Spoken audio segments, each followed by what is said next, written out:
Introduction. Why we chase what we already believe we lack. Have you ever wondered why the harder you chase something, the further it seems to move away? Imagine a scenario you have likely lived, or at least witnessed. You want a particular outcome so intensely that it begins to consume your waking thoughts. It might be a relationship you are desperately trying to salvage, a career milestone you feel you need to prove your worth, or a financial breakthrough that promises to finally let you exhale. You pour all your energy into it. You strategize, you grip the steering wheel with white knuckles, and mentally beg the universe to just let this work out. Yet, despite your effort, the relationship feels strained. The promotion goes to someone who barely seemed to try. The financial breakthrough remains perpetually on the horizon. It feels as though life is actively resisting you. But what if the resistance is not coming from life? What if the friction you feel is the direct result of the energy you are using to push forward? There is a profound, often overlooked psychological principle that governs human behavior: we cannot sustainably create from a place of panic. When our desires are rooted in fear, emotional scarcity, or the deeply held belief that our happiness exists outside of ourselves, our minds enter survival mode. We stop operating from our executive center, the part of the brain responsible for creativity, connection, and long-term vision, and regress into a reactive state of fight, flight, or freeze. In this state of emotional desperation, every decision becomes a frantic attempt to secure safety. Relationships twist into attachments, where we seek not to love, but to be validated. Goals morph into obsessions, where success is a desperate bid to prove we are enough. Even our highest aspirations become heavy burdens because they are fueled by the exhausting engine of lack. We mistakenly believe that if we just want something badly enough, if we suffer for it, if we sacrifice our peace for it, we will earn it. We confuse desperation with dedication. But the world does not respond to how loudly we plead. It responds to the inner architecture from which we operate. When you approach life with an empty cup, demanding that the world fill it, you unknowingly broadcast a signal of deficit. Opportunities and connections shrink away from that intense, suffocating pressure. The transformation begins the moment you stop chasing life from a place of emptiness and start creating from inner completeness. This is the shift from desperation to inner authority. Inner authority is not about becoming unfeeling or detached. It is not arrogant, nor is it about exerting rigid control over your circumstances. Rather, it is a quiet, unshakable confidence born from emotional security. It is the deep, internal knowing that you are already whole, and your well-being is not held hostage by the unpredictable whims of external events. When you operate from inner authority, you still desire beautiful things. Love, success, financial stability, purpose, but the texture of that desire changes. You no longer need these things to rescue you. You no longer beg the universe, your partner, or your employer to validate your existence. Instead of trying to extract value from the world, you express value into it. This fundamental shift changes everything. Your nervous system settles. Your vision broadens. You will begin to notice opportunities that panic had previously hidden. Your relationships become lighter and more authentic because you are no longer asking others to carry the impossible weight of your emotional equilibrium. You become a person who attracts rather than chases. In the chapters to follow, we will dismantle the illusion of scarcity that has kept you running on the exhausting treadmill of desperation. We will explore the fascinating intersection of human behavior, emotional intelligence, and timeless philosophy to understand why we sabotage the very things we want most. More importantly, we will map out a practical path toward true emotional independence. You will learn how to regulate your nervous system so you can make decisions from a place of calm clarity. You will discover how to rewrite the invisible narratives dictating your limits, and how to set boundaries protecting your energy without building walls around your heart. We will redefine surrender, not as a passive giving up, but as an active letting go of toxic attachment so you can finally move forward with purpose. This book is an invitation to stop begging for a life you are fully capable of commanding. It is time to step out of the shadows of fear and into the quiet, potent power of your own inner authority. The journey will challenge you to look closely at the places where you have given your power away.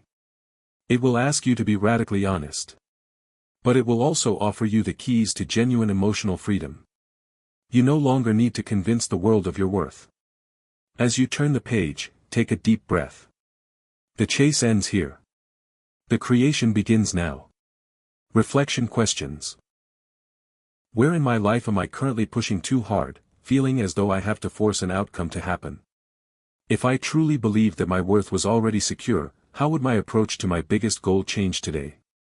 What is one area where I am confusing emotional desperation with genuine dedication? Chapter summary. When we chase goals from emotional emptiness or fear, our minds enter survival mode, limiting creativity and long-term vision. Desperation is often disguised as dedication, but operating from a state of lack repels the opportunities we seek. Inner authority is a quiet, unshakable confidence rooted in emotional security, shifting us from extracting value to expressing it. Operating from completeness settles the nervous system, allowing for authentic relationships, clearer decisions, and natural attraction. This journey guides you in dismantling scarcity, regulating emotions, and stepping into true emotional independence without relying on it. Chapter 1. The hidden cost of begging life. Have you ever noticed how the people who seem to need nothing are often the ones who attract everything? It is one of life's most baffling paradoxes. When you desperately need a client, they can sense the subtle desperation beneath your polished pitch, and they hesitate. When you desperately need a text message back, your anxiety bleeds through the screen, pushing the other person away. When you desperately need a financial win to keep your head above water, every transaction feels like an uphill battle against an invisible current. You are not lacking in talent, effort, or desire. What you are experiencing is the silent, gravitational pull of emotional desperation. Emotional desperation is not a character flaw, it is a neurological state of deficit. It happens when we tie our fundamental sense of safety, identity, and worth to an external outcome. Instead of walking through life as a contributor, we begin to move through it as a petitioner. We hold out our hands to our careers, our partners, and our bank accounts, quietly begging life to validate our existence. The hidden cost of this psychological begging is staggering. When you operate from a belief that your well-being depends on a specific external result, you hand your emotional keys over to chance. Your mood fluctuates wildly based on someone else's reply time, a stock ticker, or an email notification. You lose your inner anchor. In human behavior, this dynamic is mirrored in the way we interact with others. People possess a finely tuned, subconscious radar for neediness. When someone approaches a relationship or a negotiation from a place of emotional deficit, others instinctively feel the burden of responsibility. They sense that they are not being invited into a partnership. They are being asked to rescue someone from their own internal void. That weight creates psychological friction. Moreover, desperation forces us into chronic compromise. When you are terrified of losing something, be it a toxic job, a stagnant relationship, or a fleeting opportunity, you tolerate mistreatment, undervalue your worth, and shrink your boundaries. You accept breadcrumbs because your internal narrative screams that you cannot afford to walk away. Fear dictates your choices, and fear is a notoriously poor architect of a fulfilling life. Breaking this cycle begins with recognizing where you are currently begging life for permission to feel secure. It requires a radical shift in perspective, moving away from the bargaining table where you trade your peace for promises, and stepping into the sovereign territory of your own self-worth. You do not need to beg for what is meant for you, and you cannot manipulate the universe into respecting boundaries you refuse to draw for yourself. When you stop treating life as a scarce resource from which you must extract your survival, the entire dynamic shifts. You become anchored in your own presence. The frantic energy of the petitioner dissolves, replaced by the quiet gravity of someone who knows their value is intrinsic, non-negotiable, and entirely independent of external applause. Reflection questions. In which relationships or professional spaces am I currently compromising my boundaries because I am afraid of losing the outcome? How does my body feel, physically and emotionally, when I am waiting on an external validation or result? What would change if I stopped trying to prove my worth through my achievements starting today? Chapter summary. Emotional desperation is a neurological state of deficit that repels the very outcomes we try hardest to force. Tying your safety and identity to external results makes your emotional stability hostage to chance. Neediness creates psychological friction, placing an unfair burden of rescue on others in relationships and business. Operating from fear and scarcity forces chronic compromise, causing us to tolerate poor treatment and shrink our boundaries. True power begins when you stop begging for validation and recognize your worth. Chapter 2. Scarcity, the invisible lens that distorts reality. Imagine walking through a dense forest at dusk, your mind convinced that predators are lurking behind every tree. Every snapping twig sounds like a threat, every shadow takes on a terrifying shape. Your heart races, your muscles tense, and your vision narrows until you can only see what is directly in front of you. Now, imagine walking through that same forest in broad daylight, fully aware that the woods are peaceful and safe. The environment hasn't changed at all, but your perception of it has transformed completely. This is precisely what scarcity thinking does to our internal landscape. Scarcity is not merely a reflection of an empty bank account, a lack of romantic prospects, or a competitive market. It is an invisible psychological lens that alters how we interpret reality. When we operate from a deep-seated belief that there is never enough love, enough money, enough time, or enough success, our brain's ancient survival mechanisms take over. We enter a perpetual state of hypervigilance, scanning our lives for signs of imminent deprivation. Neuroscience reveals that when the brain perceives scarcity, the amygdala activates our fight-or-flight response, temporarily suppressing the prefrontal cortex. This biological shift is brilliant for escaping a physical predator, but disastrous for modern life. It narrows our cognitive bandwidth. We become trapped in tunnel vision, entirely focused on immediate survival and short-term fixes. We stop seeing long-term opportunities, creative solutions, or collaborative possibilities because our nervous system is screaming that we are running out of time and resources.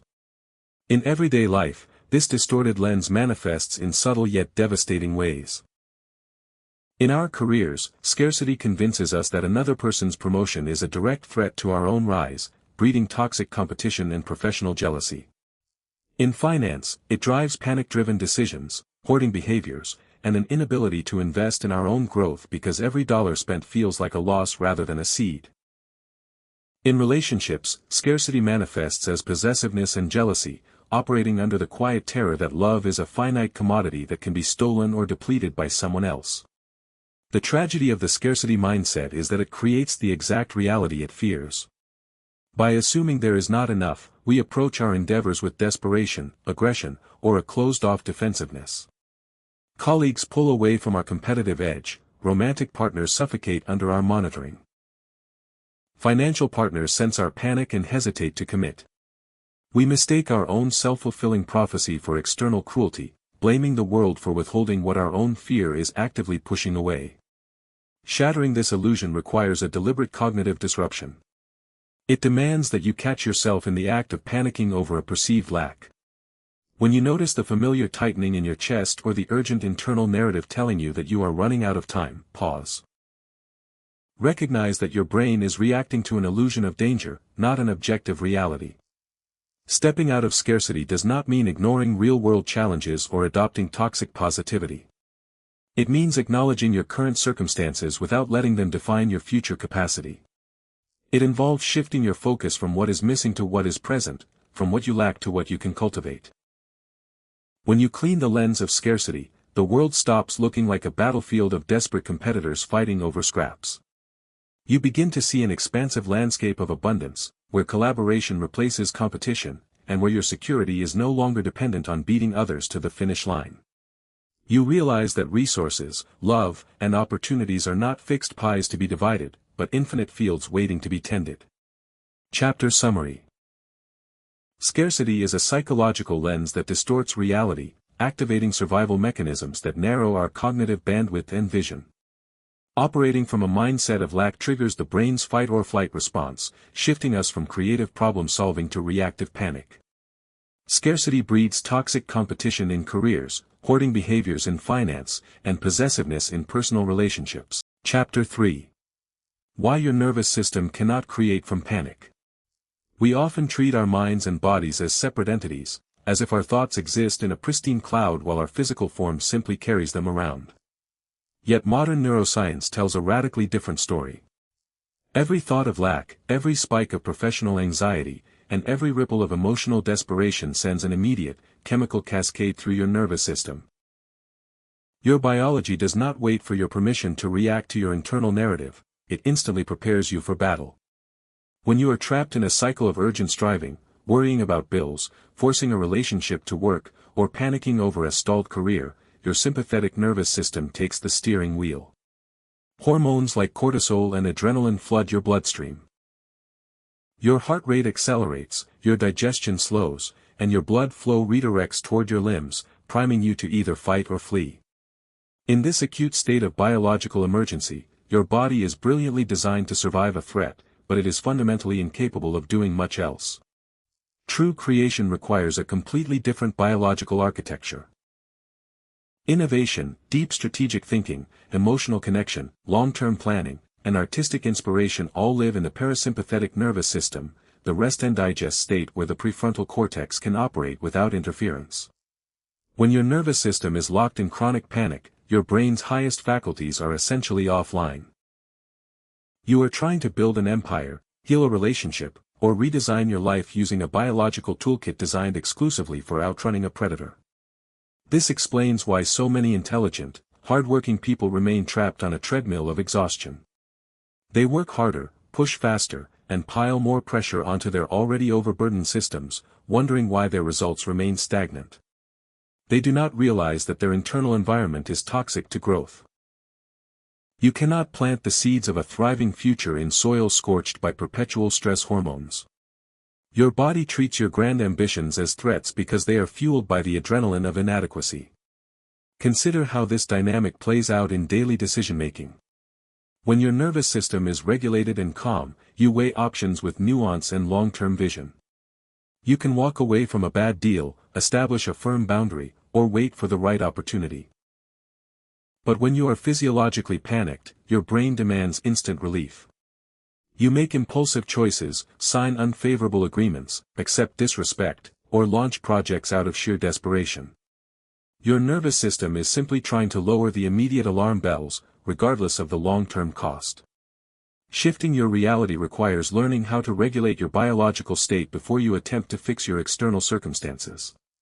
You cannot think your way out of a nervous system response. You have to soothe the body first.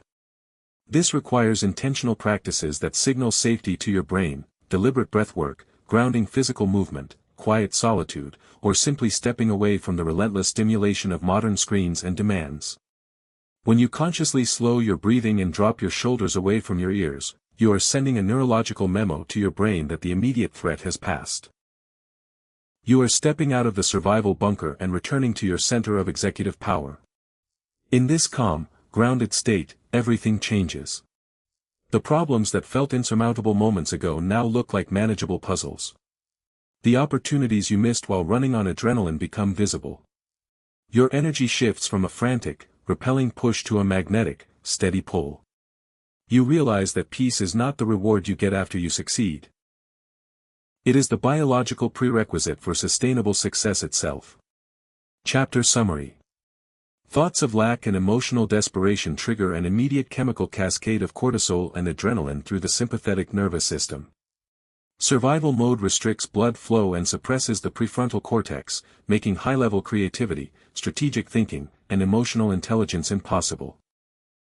Pushing harder while in a state of chronic panic only deepens exhaustion, as the body treats stressed ambition as a biological threat. Panicked nervous systems force impulsive decisions, poor boundaries, and short-term fixes driven entirely by the desire for immediate relief.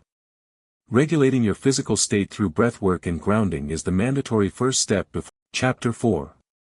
Inner authority, the quiet power most people never develop. Most of us grow up trained to look outward for validation, permission, and direction.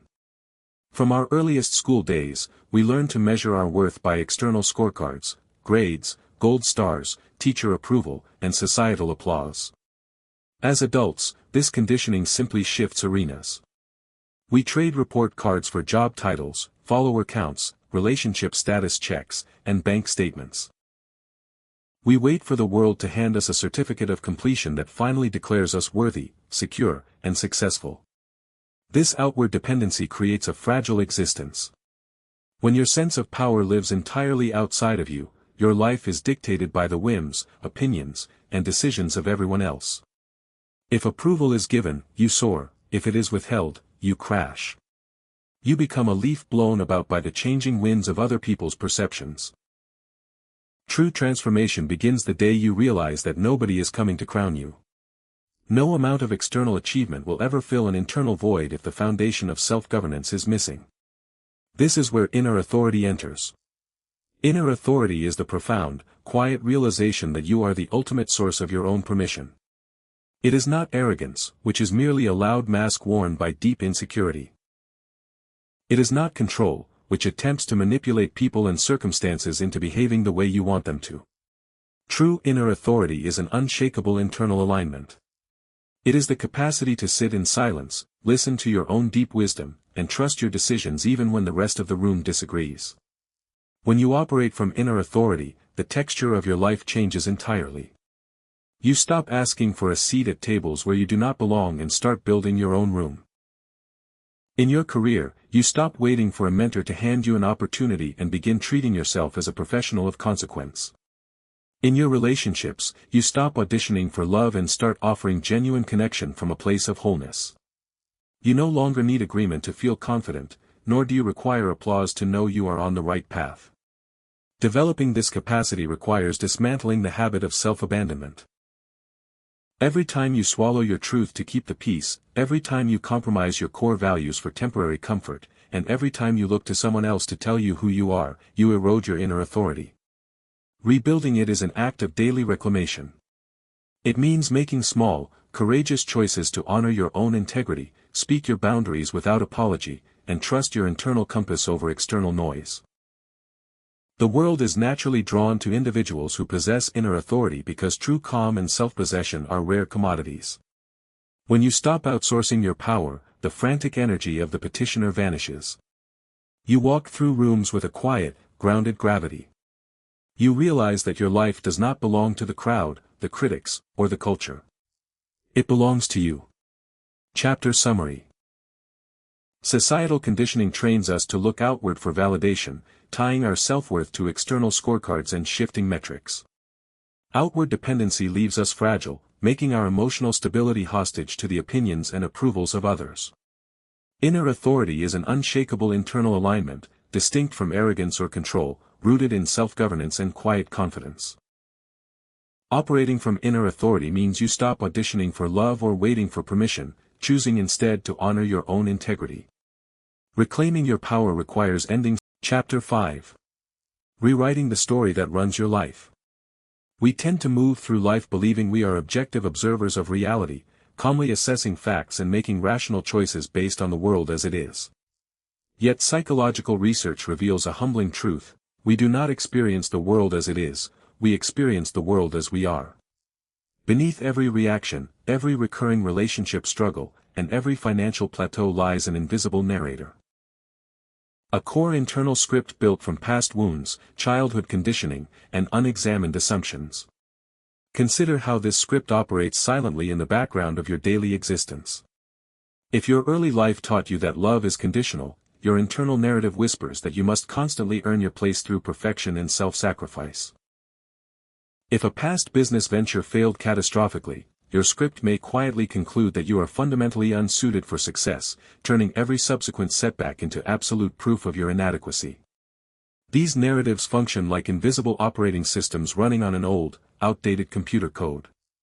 They dictate your emotional responses, cap your ambitions, and sabotage your progress long before you ever take a conscious step.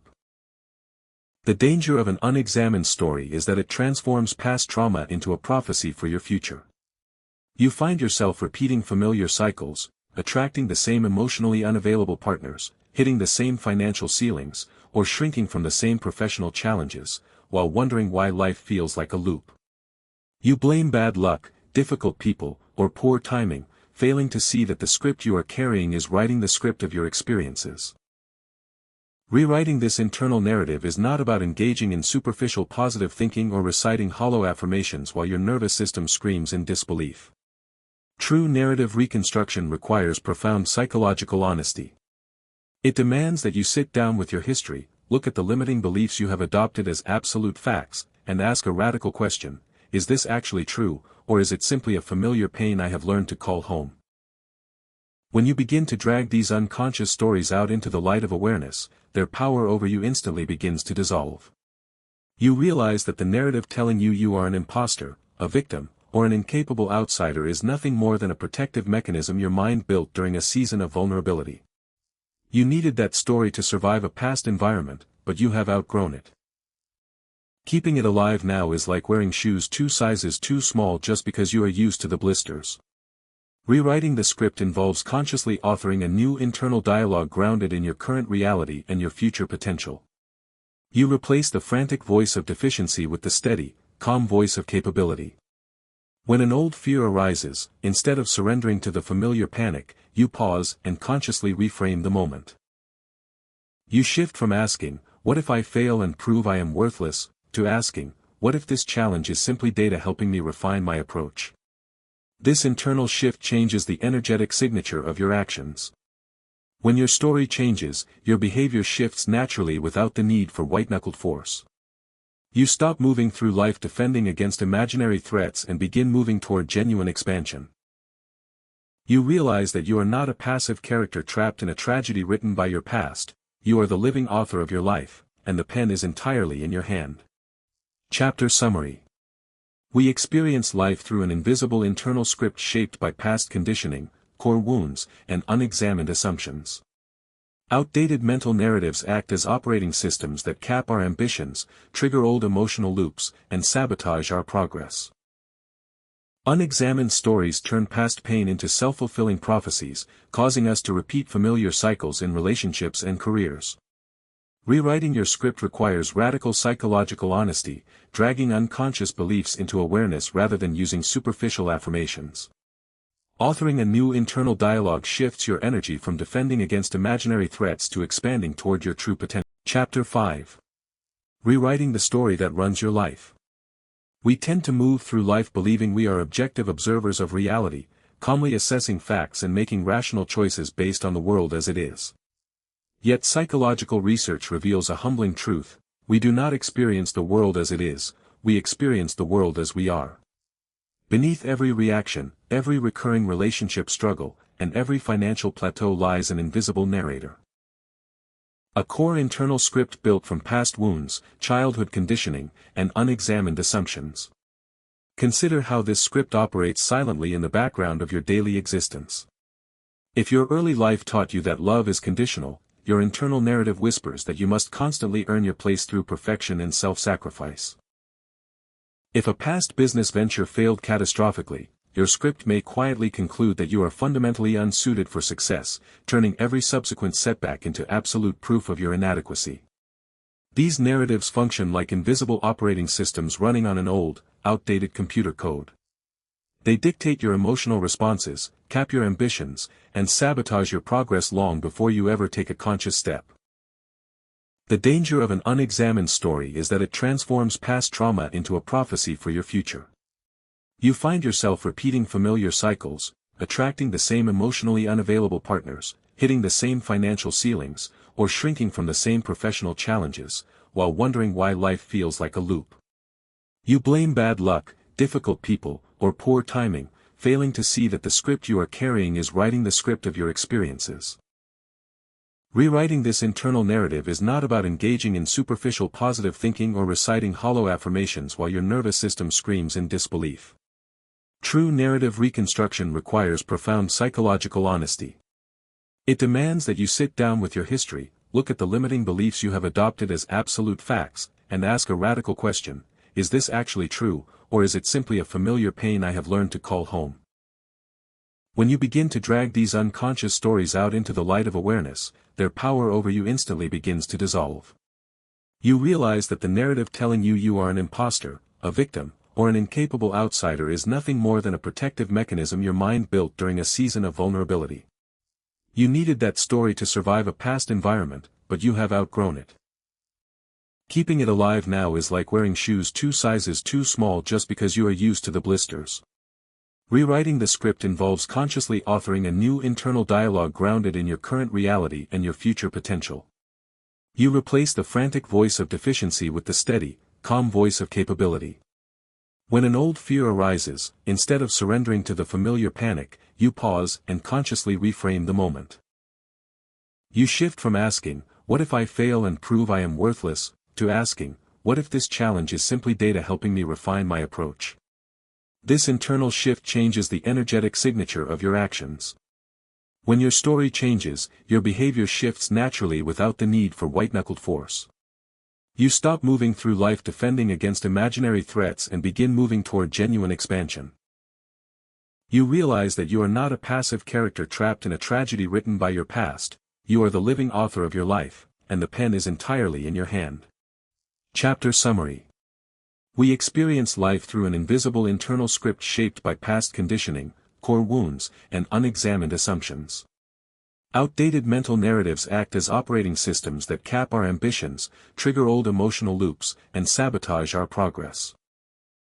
Unexamined stories turn past pain into self-fulfilling prophecies, causing us to repeat familiar cycles in relationships and careers. Rewriting your script requires radical psychological honesty, dragging unconscious beliefs into awareness rather than using superficial affirmations. Authoring a new internal dialogue shifts your energy from defending against imaginary threats to expanding toward your Chapter 7. Letting go without giving up. There is a profound misunderstanding at the heart of modern personal development regarding the concept of surrender. For many, surrender sounds like surrender of the flag, a humiliating admission of defeat, a passive resignation to mediocrity, or a giving up on dreams that proved too difficult to conquer. We are culturally conditioned to believe that relentless, agonizing push is the only honorable path to success. If you are not exhausted, bleeding from the effort, and sacrificing your sleep, the common narrative insists that you simply do not want it badly enough. This black and white framing creates a false choice between frantic, obsessive control and total apathy. But true psychological and emotional surrender lives in an entirely different dimension. Letting go is not about abandoning your goals. It is about releasing your toxic, white-knuckled grip on the exact mechanism and timeline of how those goals must manifest. It is the courageous pivot from trying to bully life into submission to cooperating intelligently with reality. Consider what happens when you hold an object in your hand. If you clutch a delicate glass with all your might out of sheer terror of dropping it, your hand cramps, your muscles tremble, and ironically, your very tension increases the risk of shattering it. But if you hold it with an open, relaxed palm, you maintain complete custody of the object without damaging it or yourself. Emotional attachment works in precisely the same way. When you obsess over an outcome, constantly checking for updates, losing sleep over delays, and treating every minor setback as a catastrophe, you are clutching the glass so tightly that you restrict your own movement. Letting go requires recognizing the boundary line between your responsibility and life's unfolding. Your responsibility is clear: you define your vision, refine your skills, show up with integrity, execute your daily disciplines, and maintain a high standard of focus. That is your sphere of complete control. The how, the when, and the specific who of how your efforts bear fruit belong to a domain far larger than your individual ego. When you demand absolute control over variables that are inherently unpredictable, you enter a state of chronic psychological warfare against reality. This is why letting go is actually an act of supreme confidence rather than resignation. When you stop micromanaging the universe, you free up an extraordinary amount of cognitive and emotional bandwidth. The energy that was previously consumed by anxiety, jealousy, and second-guessing is suddenly redirected back into creative execution. You can look at a stalled project or a delayed opportunity not as a devastating rejection, but as neutral data providing valuable feedback for your next iteration. In everyday applications, this shift changes how you handle conflict and negotiation.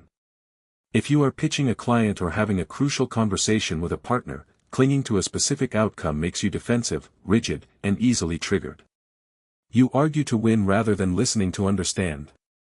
But when you are willing to let go, meaning you are committed to the truth and your own integrity rather than forcing a predetermined script, you become remarkably persuasive. People sense your grounded composure. They realize you are not trying to extract a concession out of panic, you are navigating a situation with quiet, unshakable sovereignty. Surrender also transforms how we process disappointment. When a plan falls apart, the person trapped in desperation spirals into despair, interpreting the failure as proof of their fundamental inadequacy. The person anchored in inner authority pauses, exhales, and asks a dispassionate question: what is this making room for? They understand that sometimes a closed door is not a punishment, but a redirection away from a path that would have ultimately compromised their growth. You do not need to exhaust yourself to prove your dedication. Real commitment is steady, calm, and enduring. It does not scream, it executes. When you learn to walk the razor's edge between rigorous daily effort and profound emotional detachment from outcomes, you stop fighting life. You step into a powerful flow where your actions are precise, your energy is magnetic, and your peace is no longer negotiable. Chapter Summary. Surrender is often misunderstood as passive defeat, but it is actually the release of toxic attachment to specific timelines and mechanisms. Clutching outcomes out of fear creates psychological tension and self-sabotaging behavior, much like holding a fragile object with a white-knuckled grip. True responsibility involves mastering your daily actions and mindset while releasing the unpredictable variables of how and when results appear. Letting go frees up immense cognitive bandwidth, shifting your energy from defensive anxiety to creative execution and clear problem solving. Practicing emotional detachment from outcomes makes you more persuasive, resilient, and anchored in a steady, unshakable. Chapter 8. Becoming emotionally independent. We live in a culture that subtly encourages emotional entanglement, often romanticizing relationships where partners complete each other, rescue each other, or serve as each other's sole source of validation. We hear it in our music, watch it in our films, and absorb it from our social conditioning, the idea that true happiness requires finding someone else to anchor our drifting ship. Yet, when you examine this dynamic through the lens of psychological maturity, you discover that mutual dependency is often just disguised desperation. Emotional independence is the vital cornerstone of personal sovereignty. It is the capacity to inhabit your own emotional landscape without requiring external permission, constant applause, or constant rescue from others. This does not mean becoming cold, aloof, or hyper-independent to the point of isolation. True emotional independence is deeply warm and open, it simply refuses to make other people responsible for regulating your internal state. When you are emotionally dependent, your boundaries become porous and unreliable. You find yourself constantly scanning the emotional weather of the room, altering your mood, your opinions, and your desires to match the comfort of everyone else. If your partner is distant, your entire day collapses into a frantic investigation of what you might have done wrong. If a friend cancels plans, you interpret it as a personal rejection of your worth. You are essentially handing out steering wheels to everyone you meet, letting their passing moods drive your emotional well-being. Developing emotional independence begins with recognizing the distinct boundary where your feelings end and another person's begins. This requires building an internal sanctuary, a place of self-validation where you can sit with discomfort, sadness, or anxiety without immediately rushing to offload it onto someone else or numbing it with distraction. When you feel a wave of insecurity rising, instead of demanding that a partner or colleague reassure you, you pause and offer that reassurance to yourself. You learn to hold space for your own vulnerabilities. This shift transforms how you show up in every relationship. When you no longer need people to fill an internal void, your interactions shift from transactional neediness to genuine connection. You are no longer approaching a friend or a romantic interest asking, "What can you give me to make me feel safe?" Instead, you are bringing your whole, undivided self to the table, offering companionship from a place of abundance rather than deficit. Boundaries naturally clarify when you become emotionally independent. You no longer fear setting limits because your self-worth is no longer tied to keeping everyone else comfortable. You can say no without guilt, hear criticism without spiraling into shame, and allow others to experience their own emotions without rushing in to fix or rescue them. You realize that you cannot love someone well from a cage of dependency. Love requires two sovereign individuals freely choosing each other, not two drowning people desperately clinging to one another for survival. Chapter Summary. Cultural conditioning often romanticizes emotional entanglement and mutual dependency, disguising desperation as connection. Emotional independence is the capacity to regulate your own internal state without requiring external rescue or constant validation. Dependent individuals have porous boundaries, letting other people's passing moods and actions dictate their entire emotional well-being. Building emotional independence requires cultivating an internal sanctuary, holding space for discomfort, and self-validating rather than seeking rescue. True emotional maturity shifts relationships from transactional neediness to genuine connection. Chapter 9. Releasing fear of rejection, failure, and loss. Fear is arguably the most influential invisible architect of human existence. Long before we consciously formulate our goals, design our careers, or choose our partners, fear has already begun drawing the floor plan. It dictates the boundaries of our comfort zones, whispering warnings about what might happen if we step too far, speak too loudly, or invest too deeply. At the core of almost every self-imposed limitation lie three primordial phobias: the fear of rejection, the fear of failure, and the fear of loss. To understand why these fears hold such absolute sway over us, we have to look at the human brain through an evolutionary lens.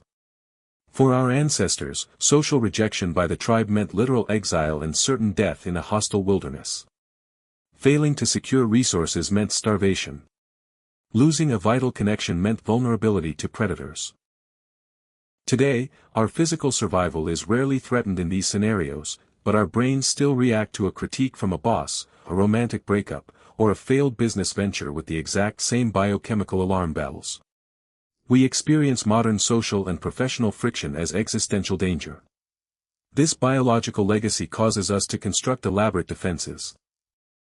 The fear of rejection makes us chronic people pleasers, hiding our authentic thoughts behind socially acceptable masks so no one can find a genuine flaw to dismiss.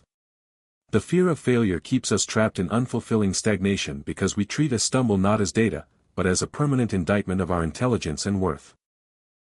The fear of loss drives us to hold on too tightly to situations, jobs, and relationships that have long expired, preferring the familiar misery of a dying dynamic over the terrifying void of the unknown. The tragedy of these defenses is that in our desperate attempt to protect ourselves from pain, we end up inflicting a slow, chronic suffering upon ourselves. By refusing to risk rejection, we reject ourselves first. By avoiding failure, we guarantee mediocrity. By clinging out of fear of loss, we live in a state of suspended animation, guarding things that no longer bring us life. We trade the vibrant unpredictability of growth for the sterile safety of a prison cell we built with our own hands. Overcoming these phobias does not require becoming fearless. Courage is not the absence of fear, it is the absolute refusal to let fear hold the steering wheel of your life. Developing this courage begins with changing your relationship to the outcomes you dread. When you face the possibility of rejection, ask yourself the most liberating question available to human consciousness: what is the absolute worst that can happen, and could I survive it? When you strip away the dramatic stories your anxious mind tells, you almost always discover a reassuring truth.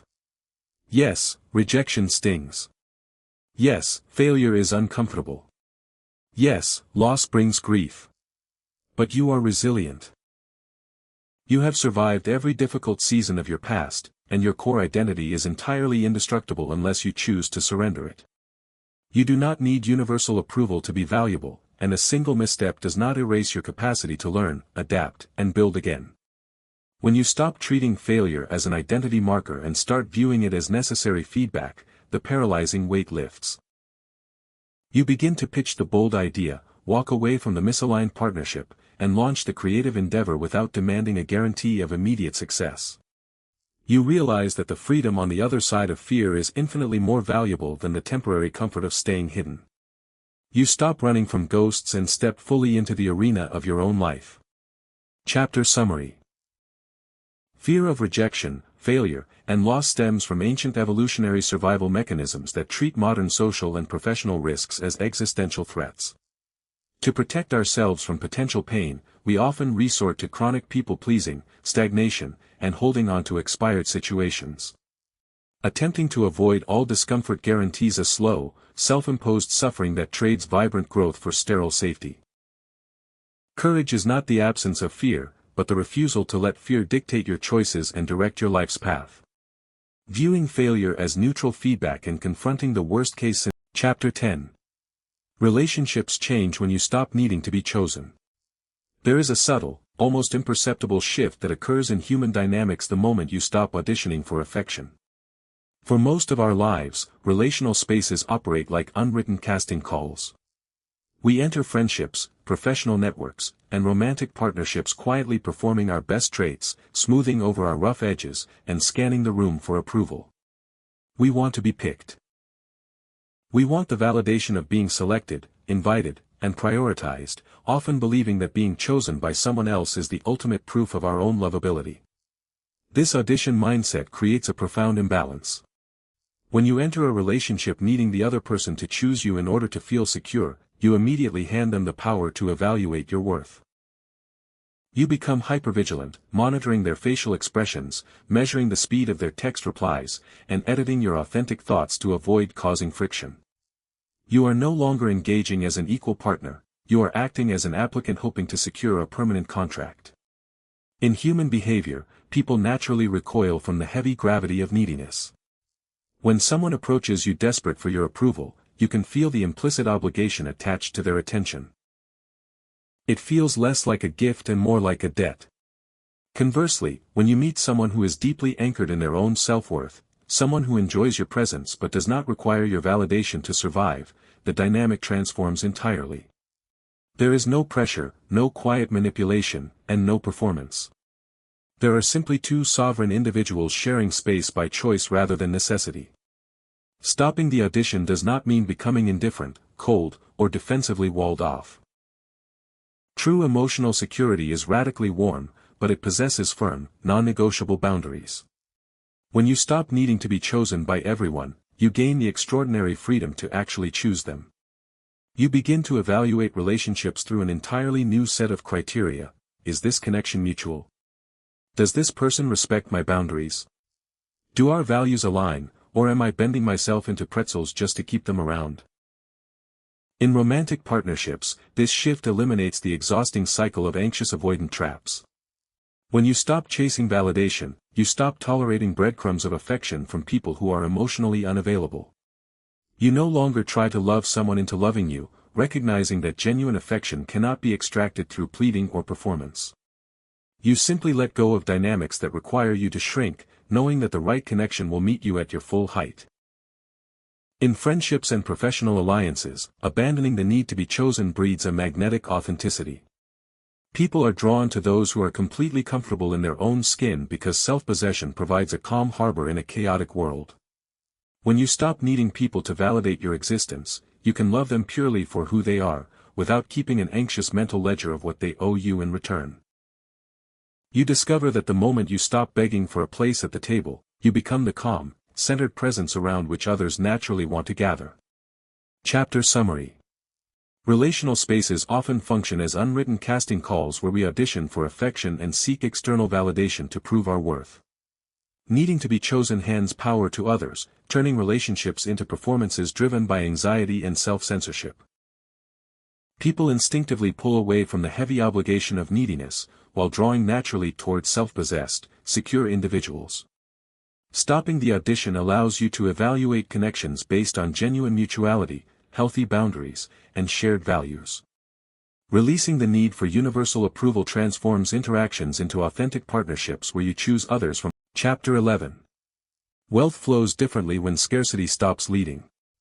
Money is arguably the most emotionally charged topic in human life. While we treat economics as a purely mathematical science of numbers, spreadsheets, and market trends, financial behavior is almost entirely driven by psychology, emotion, and internal narrative. Two people can earn the exact same income, yet one experiences constant panic, while the other navigates their finances with calm, strategic confidence. The difference does not lie in their bank accounts, it lies in the invisible lens through which they view resources. When financial decisions are spearheaded by scarcity, money becomes an object of terror rather than a medium of exchange. Scarcity thinking convinces you that wealth is a finite pie and that every dollar spent is a permanent loss rather than an investment in momentum. This mindset traps individuals in a perpetual cycle of financial defensiveness. You hoard out of fear, avoid looking at your accounts because the anxiety is too high, or make frantic, high-risk gambles hoping for a quick escape from your perceived poverty. Your nervous system treats every financial transaction as a matter of immediate survival. This survival-driven approach to wealth creation invariably sabotages results. When you negotiate a salary, pitch a client, or price your services from a place of desperation, your fear leaks into the room. You undervalue your labor, accept unfavorable terms, and shrink your ambitions because you are terrified that asking for what you are truly worth will cause the opportunity to vanish. Panic makes you cheap, hesitant, and hyperreactive to short-term fluctuations, blinding you to long-term compounding opportunities. Shifting your financial reality requires dismantling the emotional panic surrounding capital. Wealth does not flow toward panic. It flows toward clarity, discipline, and value creation. When you step out of scarcity, money stops being a scorecard for your self-worth and returns to its proper place, a tool for exchange, stability, and purposeful expansion. You stop trying to extract security from a bank balance and begin building security through your demonstrable ability to create value in the marketplace. Operating from inner authority changes every financial habit. You begin to make decisions based on long-term strategy rather than immediate emotional soothing. You invest in your own education, infrastructure, and personal growth without the paralyzing guilt of scarcity, recognizing that your mind is your greatest economic asset. When setbacks occur, an investment underperforms, a deal falls through, or an expense arises, you do not spiral into an existential crisis. You analyze the data, adjust your strategy, and keep moving forward with steady composure. True financial confidence is not about having an infinite pile of cash, it is the deep, unshakable trust in your own capacity to generate, manage, and sustain resources under any market condition. When you stop begging for money to come and rescue you from your feelings of inadequacy, you can finally partner with wealth as a calm, sovereign professional. You discover that abundance is not a lottery won through desperate pleading, but the natural byproduct of a regulated nervous system, clear boundaries, and consistent, high-value execution. Chapter Summary. Financial behavior is driven by psychology and internal narrative, with scarcity turning money into an object of terror rather than a tool. Scarcity-driven finance leads to hoarding, financial avoidance, and desperate gambles that sabotage long-term stability and growth. Negotiating or pricing services from panic causes us to undervalue our labor and accept unfavorable terms out of fear of loss. Shifting away from scarcity transforms money into a medium for value creation, replacing emotional panic with strategic clarity and discipline. True financial confidence is rooted in the unshakable trust in your capacity to. Chapter 12. The daily habits of inner authority. Transformation is rarely the result of a single, monumental epiphany, it is forged in the quiet, unglamorous repetition of daily choices.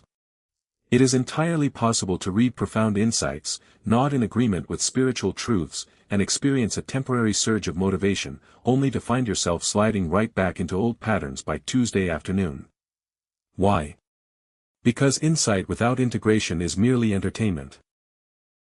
Your nervous system and your daily routines do not change because you understand a concept, they change because you consistently practiced a new way of being. To move from emotional desperation to lasting inner authority, you must anchor your philosophy in practical daily rituals. These are not elaborate, time-consuming ceremonies designed to impress an audience. They are small, deliberate habits of self-governance that signal safety to your nervous system, reclaim your focus from the external noise, and remind you of your sovereign center. The first essential habit is the practice of the morning pause. Most people wake up and immediately surrender their sovereignty to the digital world. Before their feet even touch the floor, they reach for their phones, flooding their freshly resetting nervous systems with notifications, emergency headlines, work demands, and other people's priorities. They start their day in a state of reactive panic. Cultivating inner authority means protecting your waking boundary. Give yourself the first 15 or 20 minutes of the day to simply arrive in your body. Breathe deeply, ground your physical awareness, and set an intentional tone for how you choose to occupy your space, before the rest of the world gets a vote. Another crucial daily habit is the discipline of emotional pause before reaction. When a triggering email arrives, a partner makes a critical comment, or a financial setback pops up, your old conditioning demands an immediate, defensive reflex.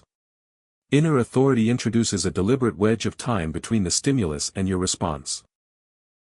Train yourself to take one slow, measured breath before you speak, reply, or make a decision. In that single breath, you step out of your ancient survival circuitry and back into your executive center. You move from being a victim of circumstance to the conscious author of your actions. We must also examine the daily habits of energy audits. Throughout your day, you make dozens of micro-decisions. Pay attention to how many of those choices are driven by the quiet terror of what others will think rather than a genuine alignment with your values. When you notice yourself over-explaining a boundary, apologizing for taking up space, or saying yes when your entire body is screaming no, gently pull yourself back. Acknowledge the old reflex without shame, and quietly correct your course. Integrity is built in these invisible, everyday moments where you choose your own self-respect over someone else's temporary comfort. Finally, establish the evening review not as a tool for harsh self-criticism, but as a practice of objective curiosity. At the end of the day, sit down for a few quiet moments and review how you navigated your choices. Where did you operate from a place of calm, grounded inner authority? Where did you slip back into the exhausting habit of begging life for validation or worrying over scarcity? Do not judge your missteps, simply note them as helpful data. These daily micro-habits accumulate with compounding interest. Over weeks and months, they rewire your neural pathways, quiet your sympathetic nervous system, and build an unshakable internal architecture. You stop trying to perform your way into security because your daily actions consistently prove to your psyche that you are already safe, whole, and completely capable of governing your own life. Chapter Summary. Transformation requires practical daily integration, as insights without consistent habits inevitably fade back into old patterns. The morning pause protects your nervous system from immediate reactive panic by grounding your awareness before engaging with external noise. Introducing a deliberate breath between a trigger and your response shifts you out of survival circuitry and into executive authority. Daily energy audits help you catch micro-compromises, eliminating people-pleasing and aligning your choices with personal integrity. An evening review serves as a tool for objective curiosity rather than self-judgment, compounding small behavioral shifts over time. Chapter 13. Living as the person you have been waiting to become. There is a strange psychological phenomenon that keeps people trapped in a perpetual waiting room of life. We constantly tell ourselves stories about who we will be once the external pieces finally fall into place. We whisper, "Once I pay off these debts, I will finally feel confident." Or, "Once I find the right partner, I will finally feel secure." Or, "Once my career takes off, I will finally carry myself with authority." We treat our ideal identity as a distant prize to be unlocked by future circumstances, rather than a state of being to be practiced right now. This mindset is an insidious form of self-sabotage. It requires you to disown your power in the present moment, placing your true self behind an imaginary glass wall that only time and luck can break open. But human psychology and behavioral science reveal a liberating truth. You do not become confident, secure, and authoritative by waiting for your external world to validate you. You become those things by enacting them in the face of uncertainty. Identity does not follow circumstance, circumstance follows identity. Living as the person you have been waiting to become demands an immediate cessation of the audition. It means looking at the goals, boundaries, and standards you have reserved for some mythical future version of yourself and demanding them for your life today. If the future version of you would not tolerate a disrespectful relationship, why are you tolerating it this afternoon? If the future version of you would make financial decisions from calm strategy rather than panic, why are you making your choices out of terror this morning? When you make this leap, you will initially feel like an imposter. Your mind, anchored in decades of old conditioning, will whisper that you are playing a role you have not earned. But this discomfort is not evidence of fraudulence, it is the friction of growth. Whenever you break out of an old psychological container, the nervous system registers the unfamiliar safety as a threat. You are shedding a skin that has protected you for years, even if that protection felt more like a prison. Stepping into your inner authority requires wearing your new identity with quiet conviction long before the outside world catches up and reflects it back to you. Consider how this alters your presence in professional and personal spaces. When you stop waiting for permission to be powerful, you stop asking for validation through performance. You begin to speak your truth without apologizing for taking up space. You execute your work with steady, unwavering focus because you are no longer trying to prove your worth to an imaginary jury. People notice this shift immediately. They respond not to a title or a credential, but to the undeniable gravity of someone who is entirely at home in their own skin. This is the ultimate secret of personal transformation. The universe does not respond to your desperate pleading, your negotiations, or your bargains. It responds to your baseline state of being.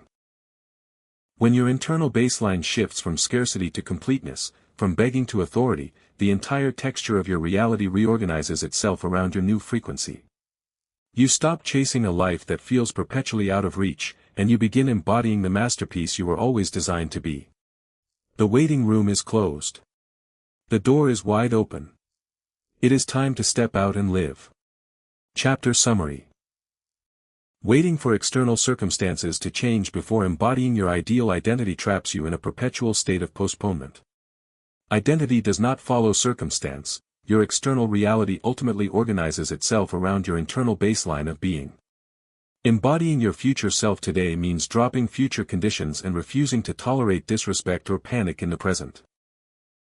Initial feelings of imposter syndrome during this transition represent the healthy friction of shedding an old, limiting psychological container. Stepping out of the waiting room into quiet conviction changes your presence, your execution, and the way the world. Chapter 14. When life stops feeling like a constant struggle. We have been culturally conditioned to wear our exhaustion like a badge of honor. From the classrooms of our youth to the boardrooms and households of our adulthood, we absorb the relentless message that if something is not difficult, agonizing, or requiring immense personal sacrifice, it cannot possibly be valuable. We assume that struggle is the baseline of existence, that friction is the ultimate proof of dedication, and that peace is merely a brief, fragile intermission between one grueling battle and the next. This glorification of struggle keeps our nervous systems locked in a perpetual state of red alert. When you believe that life is inherently a battleground, you unconsciously scan every situation for conflict, resistance, and hidden traps. You approach your career, your creative projects, and your relationships like a soldier clearing a minefield, moving with tense muscles and a hypervigilant mind. And because the brain invariably finds what it is trained to look for, your reality obliges. You encounter endless friction, difficult personalities, and stalled momentum, walking away convinced that your worldview has just been validated. The transformation occurs the moment you challenge this foundational assumption. Life does require effort, focus, and discipline, but struggle and suffering are not mandatory prerequisites for growth. There is a profound difference between the clean, focused energy of intentional creation and the toxic, muddy friction of emotional desperation. When you stop trying to bully reality into submission, the constant uphill battle begins to flatten out. Consider the metaphor of a river. If you attempt to swim against a powerful current while thrashing, panicking, and fighting every drop of water, you will exhaust your energy within minutes and likely drown, despite your intense desire to reach the shore. But if you turn on your back, align with the flow, and use calm, strategic strokes, the water's natural momentum carries you forward with a fraction of the exertion. You are still moving toward your destination, but you are no longer at war with your environment. When you operate from inner authority, you stop fighting the current of your own life. You realize that much of the exhaustion you experienced was self-inflicted, the direct result of forcing outcomes, managing other people's perceptions, and begging the universe for validations you were fully capable of granting yourself. By releasing that heavy, anxious baggage, your daily existence undergoes a radical lightening. In your career, you stop chasing every shiny distraction and focus instead on high-impact, aligned execution. In your relationships, you stop trying to fix, manage, or rescue everyone around you, allowing them their own sovereignty while you protect your peace. In your internal world, the frantic mental chatter of scarcity is replaced by a steady, quiet confidence. This does not mean that challenges magically disappear.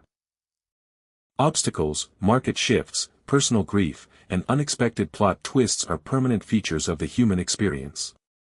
But the texture of how you meet those challenges changes completely. Instead of spiraling into panic or interpreting every setback as an existential threat, you approach difficulties with the cool, objective clarity of a grounded professional. You see a problem not as a wall crashing down on you, but as a puzzle waiting to be solved. When life stops feeling like a constant struggle, your energy expands into areas you previously lacked the bandwidth to explore. You find yourself noticing the subtle beauties of ordinary days, enjoying your work without needing it to validate your worth, and loving people without clinging to them out of fear. You discover that ease is not a lazy indulgence, but the natural byproduct of a regulated nervous system, clear boundaries, and an unshakable trust in your own inner authority. You have stopped fighting life, and in doing so, you have finally learned how to live. Chapter Summary. Cultural conditioning glorifies exhaustion and struggle, training us to view constant friction as the only valid proof of dedication and value. Believing life is a battleground triggers hypervigilance, causing us to unconsciously create and attract endless resistance and conflict. Intentional creation requires focused effort, but suffering and panic are not mandatory prerequisites for sustainable personal growth. Aligning with the natural flow of life, like swimming with the current rather than fighting it, drastically reduces emotional and physical exhaustion. Approaching challenges with calm clarity transforms difficulties into manageable puzzles, replacing the constant fight with steady, sovereign ease. Chapter 15. The universe responds differently when you stop begging. We began this journey with a paradox: why the harder you chase something, the further it seems to move away. We explored the quiet, exhausting mechanics of emotional desperation, tracing how fear, scarcity, and the deep-seated belief in our own insufficiency sabotage our careers, our relationships, and our peace of mind. We looked at how a panicked nervous system makes poor decisions, how outdated internal scripts run our lives without our permission, and how the habit of begging external forces for validation keeps us trapped in a perpetual waiting room of lack. You have walked through the architecture of inner authority. You have seen that transformation does not come from working harder while burning in the fires of anxiety, but from fundamentally shifting the baseline from which you operate. You have learned that when you stop treating life as a scarce resource from which you must extract your survival, and begin treating it as an expansive field in which you express your completeness, the entire dynamic of your existence changes. Now, we arrive at the culmination of this transformation. What happens when you truly stop begging? The universe responds differently because you are responding differently. When you drop the heavy, suffocating energy of the petitioner, your physical and emotional presence undergoes a profound alchemy. The frantic desperation that used to bleed through your pitches, your texts, your negotiations, and your quiet moments vanishes. In its place stands the quiet, undeniable gravity of a sovereign individual. Consider how human beings naturally react to this shift. When a person walks into a room completely at home in their own skin, secure in their worth, unbothered by rejection, and clear about their boundaries, the room adjusts. People stop trying to evaluate them and start listening to them. Clients sense the absence of panic and trust their competence. Partners feel the warmth of genuine affection unburdened by the demand for rescue. Opportunities that previously seemed locked behind closed doors begin to open, not because you manipulated them into compliance, but because your energy is no longer repelling them with fear. In the realm of personal achievement and abundance, the shift is equally staggering. When scarcity stops leading, money and resources return to their proper perspective. They are no longer objects of terror or scorecards for your soul, they are tools for exchange, stability, and creative expansion. You make decisions based on long-term strategy and calm clarity rather than short-term panic. You invest in yourself without guilt, execute your work with steady discipline, and weather market shifts or professional setbacks with the cool objectivity of a master craftsperson. In your relationships, the drama of anxious avoidant loops dissolves. You no longer audition for love or tolerate breadcrumbs from the emotionally unavailable. Because you are emotionally independent, you can love deeply, freely, and without conditions. You offer companionship as a gift of abundance rather than a transaction born of deficit.